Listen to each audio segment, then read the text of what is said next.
دوستو اب سوال یہ ہے کہ افغان قوم کو پٹھان کیوں کہا جاتا ہے؟ تو جب کافروں نے مکہ پر قبضہ کر لیا تو حضرت محمد صلی اللہ علیہ وآلہ وسلم نے حضرت خالد بن ولید رضی اللہ تعالی عنہ کو حکم دیا کہ جاؤ اپنے افغانیوں کو جہاد کے لیے بلاؤ۔ خالد بن ولید رضی اللہ تعالی عنہ افغانستان چلے گئے اور افغان سردار قیس عبد الرشید کو حضور صلی اللہ علیہ وآلہ وسلم کا پیغام ارسال کیا۔ قیس عبد الرشید کی قیادت میں لشکر مکہ مکرمہ کی طرف روانہ ہوا۔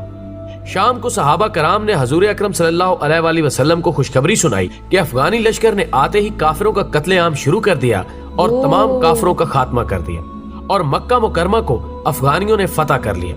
تو اسی لمحے حضور اکرم صلی اللہ علیہ وآلہ وسلم کی زبان پر یہ الفاظ آئے، بتان۔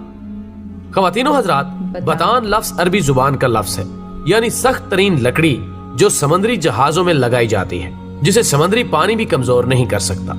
یہ لفظ جب بر صغیر پہنچا تو بتان سے پٹھان ہو گیا، اور اگر ان کی تاریخ کا تقابلی جائزہ لیا جائے تو فارسی میں پشتون، مقامی زبان میں پختون اور اردو میں پٹھان، یہ قوم دنیا بھر میں پھیلی ہوئی ایک غیرت مند قوم کے طور پر گردانی جاتی ہے، جن میں افغانستان، پاکستان اور بھارت اول نمبر پر ہے۔ دنیا میں پشتون اپنی وفا اور غیرت کے نام سے جانے جاتے ہیں۔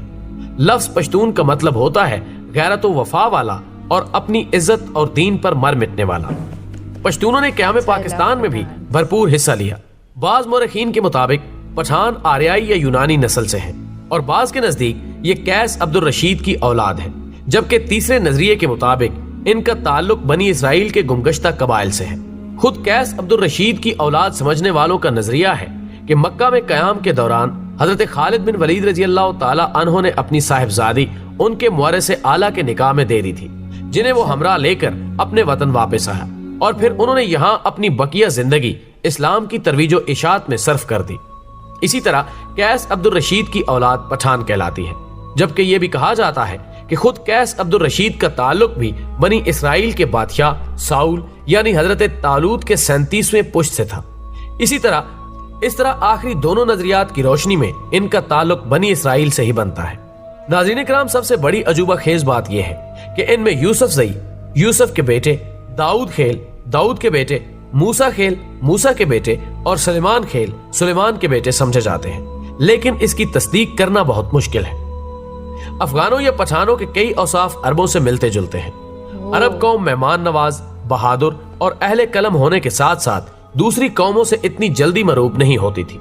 ان چند اوصاف کے علاوہ کوئی اور وصف عربوں کے اندر زمانہ جہلیت میں نظر نہیں آتا۔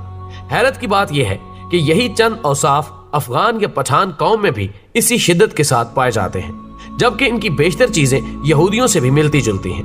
نسلی طور پر دونوں اپنے آپ کو دنیا کی بہترین قوم تصور کرتے ہیں، مذہبی طور پر سخت ہیں اور سر پر ٹوپی رکھنے کا رجحان بھی عام ہے، جبکہ اس کے علاوہ بھی کئی رسم و رواج مشترک ہیں۔ ذہن میں رہے کہ پشتونوں کا یہودی النسل سے ہونا قابل فخر بات ہے، نہ کہ معجب توہین، کیونکہ یہودی النسل ہونا تو شاید تب اس قوم کے لیے توہین کا معجب ہوتا جب وہ سید الانبیاء حضرت محمد صلی اللہ علیہ وآلہ وسلم پر ایمان نہ لاتے۔ یہ تو ان کی غیرت کی بلندی اور ایمان کی عظمت کا نشان ہے کہ یہودی النسل ہوتے ہوئے بھی نبی آخر الزماں صلی اللہ علیہ وآلہ وسلم پر ایمان لے آئے، کیونکہ یہ وہی آخری نبی ہیں جن کے اوصاف تورات اور انجیل میں مذکور ہیں، اور جن کی وجہ سے ہی اہل کتاب آپ صلی اللہ علیہ وآلہ وسلم کے ایک نجات دہندہ کے طور پر بھی منتظر تھے۔